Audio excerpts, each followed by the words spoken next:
Il y a notamment ce qui est déjà connu, en tout cas en partie, c'est l'exercice Zapad. C'est-à-dire que les Russes sont en train de préparer de manière très active ce qu'ils vont déployer pendant le mois prochain. Le premier échelon de troupes et d'équipements militaires est arrivé en Biélorussie pour se préparer aux prochains exercices militaires conjoints Zapad 2025. Ces exercices sont prévus pour le mois prochain donc. Ils comptent parmi les plus importants du calendrier militaire russe et biélorusse. Si le ministère biélorusse de la Défense a confirmé la participation de plus de 13 000 personnes, l'OTAN considère que cet exercice pourra engager jusqu'à 150 000 soldats. C'est beaucoup, 150 000, c'est le même nombre qui était aux portes de l'Ukraine en février 2022. Oui, tout à fait. Donc c'est la raison pour laquelle il y a effectivement une mise en garde, parce que tout le monde se souvient de la confusion entre les manœuvres Zapad, qui sont normales, et puis finalement la préparation de l'invasion de l'Ukraine.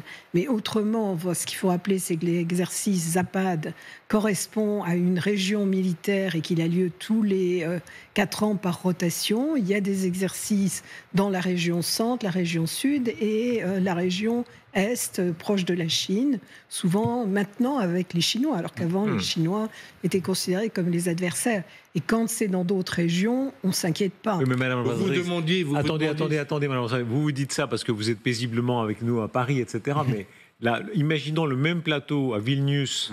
mais ils étaient déjà... Alors moi, je me souviens, puisque j'étais au moment de Zapad 2017, les Baltes avaient dit il y a 200 000 soldats à nos frontières, il y a je ne sais combien de chars. Enfin, effectivement, à chaque fois, ils sont inquiets, ce qu'on peut comprendre. Mais en tout cas... Et puis c'est arrivé en 2021. Mais factuellement, ce sont des exercices normaux depuis des décennies. Et c'est la preuve qu'en fait, l'armée russe n'est pas épuisée. Et les réserves dont vous parlez, que vous cherchiez tout à l'heure, ben les voilà. C'est-à-dire que l'armée russe est capable, en pleine guerre, bon, on va faire quand même en plus une manœuvre, quoi. Oui, avec et on va mettre 150 000 hommes dans cette manœuvre. Donc, c'est pas la guerre, hein, c'est une manœuvre. Donc il y a quand même du gras, quoi. Qu'est-ce qui s'est passé? Expliquez-nous. Vous êtes toujours avec nous, amiral Koldefi, et le général Yakovlev lui-même le dit d'ailleurs. Il ne nie pas. Hein. Le général Yakovlev disait l'armée russe est nulle. Ça, c'est ce qu'il disait en 2022, et il l'assumait, et il l'assume toujours. Mais il dit, elle a progressé depuis lors. Et visiblement, comme vous le dites, voilà, le fait d'avoir les hommes engagés en Ukraine, plus 150 000 hommes, c'est quelque chose. Qu'est-ce qui s'est passé dans cette armée qu'on n'a pas vu venir, visiblement? Ah ben si, on l'a vu venir parce que on est passé d'une armée mal commandée, mal organisée, avec une logistique déficiente et des modes d'action impérimés, à une armée qui se bat depuis 3 ans, qui n'a pas fait énormément de progrès comparé au progrès de l'armée ukrainienne, mais qui a fait des progrès considérables et qui sait maintenant se battre jusqu'au plus bas échelon. Il n'est pas dit qu'au niveau du haut commandement, toutes les leçons ont été bien assimilées. Le fait de pouvoir déployer pour des manœuvres, alors je rappelle que pour les manœuvres, mais Mme Berman l'a indiqué tout à l'heure, même du temps de la guerre froide, on prévient le camp adverse quand on déploie des forces, disant voilà, c'est un exercice, on va aller jusque-là, etc. Il faut bien s'entraîner sans montrer un peu d'agressivité. Donc ces manœuvres, elles ont aussi pour but, c'était dit, de montrer que on est fort, on est capable de faire encore pas mal de démonstrations de force. On va regarder s'il y a des équipements nouveaux qui sont mis en œuvre. On va regarder s'il y a un thème autour de ces manœuvres.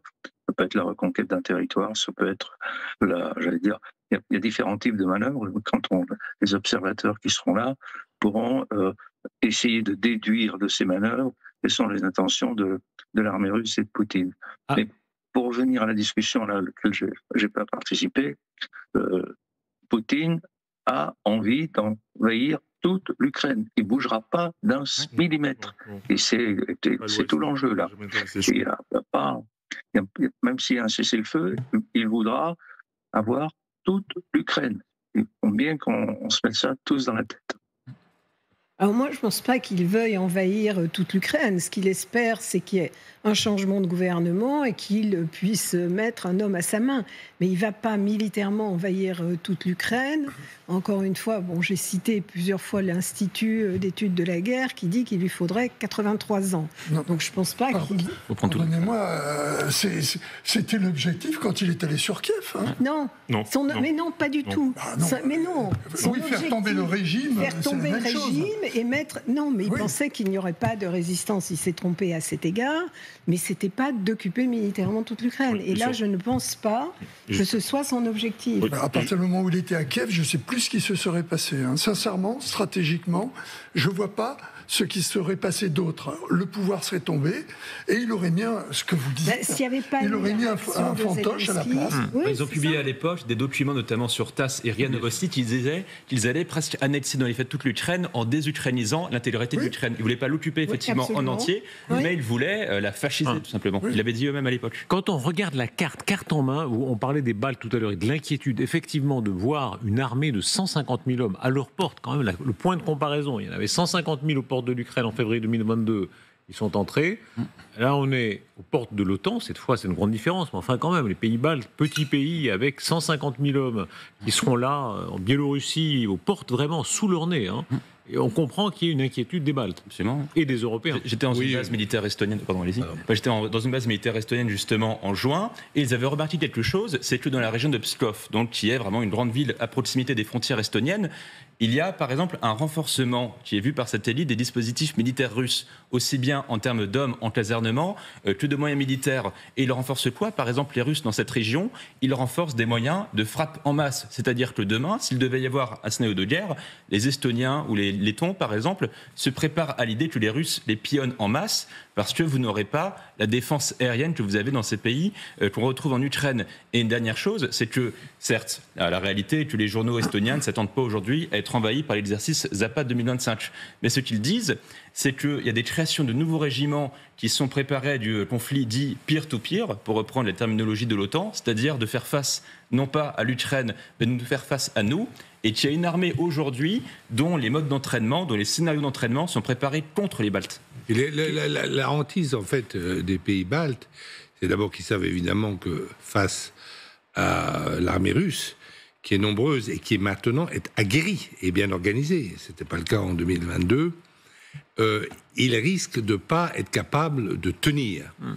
Et ils se disent, ils pourraient tenir une semaine ou 2 semaines, le temps qu'arrivent des renforts de l'OTAN, mais ils se disent, est-ce que les Polonais même, les Français, les Anglais vont intervenir pour militairement, vont envoyer des hommes pour nous sauver par rapport à la Russie si l'Amérique ne fait rien, n'intervient pas, dit bon, voilà, tant pis.